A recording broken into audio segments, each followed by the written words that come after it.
It's Leon Bailey, and Bailey scores! First of all, this was a very difficult video to make because I had to separate the YouTuber from the fan. But anyway, here are my 3 key takeaways from Saint Vincent and the Grenadines versus Jamaica. Starting with point number 1, blind shooting.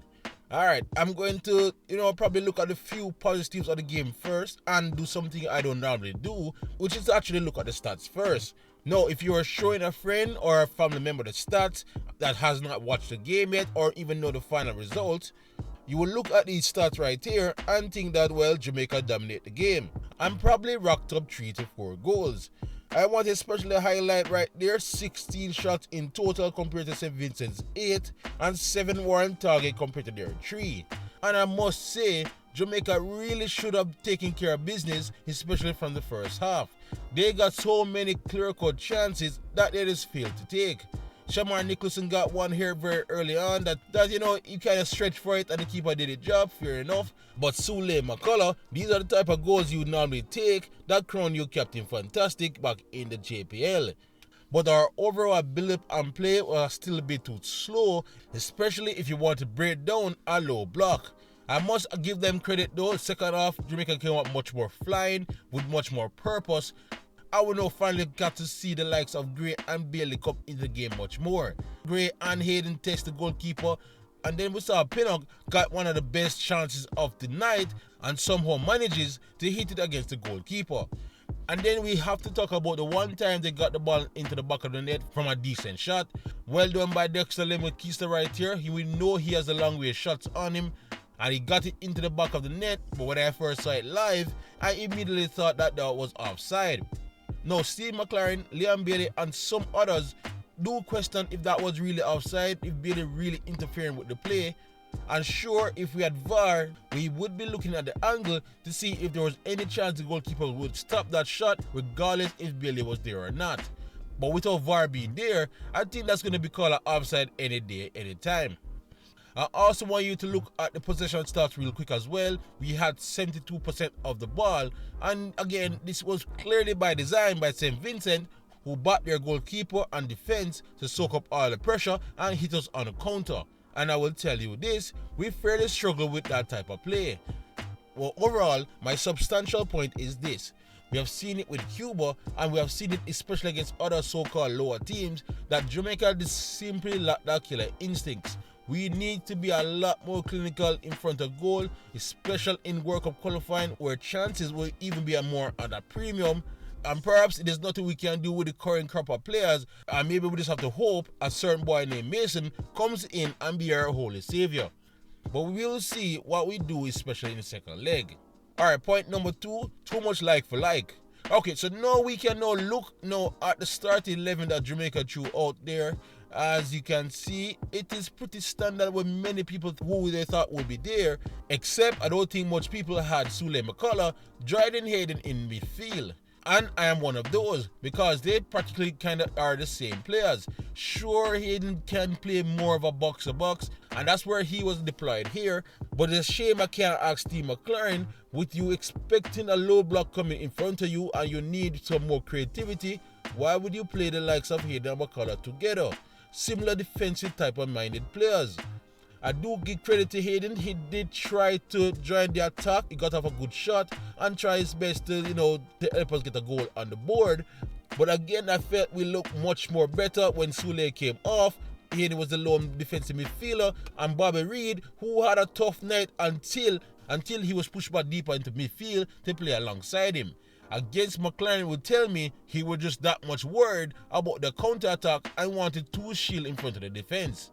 Except it still never worked. Sure, there was a mistake by McCullough that really opened us up, but there were other plays in the game where St. Vincent had some good chances where both shields were nowhere to be found. The other partnership I thought was too much alike was actually at the back, where Kin and Pinnock, both of them are ball playing centre backs, and I kind of understand the mindset coming from this one, because again, if you're expected to have majority of the possession and a team not pressing as much, you want your centre backs able to carry the ball forward to start the play early up in their half. But again, if you're expecting a good counters from the opposing teams, I would have liked the more traditional A-B centre back setup, when you have one ball playing centre back and one aggressor. As much as some people actually don't like Damian Lowe, this is where he would have probably come in handy, where he senses a danger and aggressively steps up in the midfield to snuff out any danger. The other like for like that was a problem, I believe, which is an interesting one in how we're going to deal with it, is both Gray and Billy being on the field at the same time. I know you're saying they're supposed to be our most creative players, so you got to put them in, but honestly, it does seem that they're the same type of wingers. They are both inverted, so they're both going to cut in on their favorite foot in midfield, and they never seem to try to change things up and head to the byline on some occasions. So it kind of get predictable, and the defenders are prepared just knowing what they're going to do. And this is where Cephas comes in and gives a major headache to Steve McLaren. He came in and massively changed the game, not something we seem to be becoming accustomed to, because he was so direct and always dragged the defender to the byline. It gives a good alteration to Bailey on the right. But no, as I said to you, it's a headache for Steve McLaren, because now he has to now think, does he start Cephas going forward, or does he keep him as an emergency player when things ain't going right and throw him on the field to run against tired legs? But my bigger issue is that if you feel that you have to hold Cephas back all the time, you're admitting you simply don't have any other plan B or any other impact players you believe can alter the game on the bench. So I'd be very intrigued to see what he does in the second leg in that regards. Now, speaking of our centre forward, Shamar Nicholson, normally I would be annoyed when he's paired in matches with a similar striker of Mikel Antonio, but this time he got the full space by himself and he did not do enough.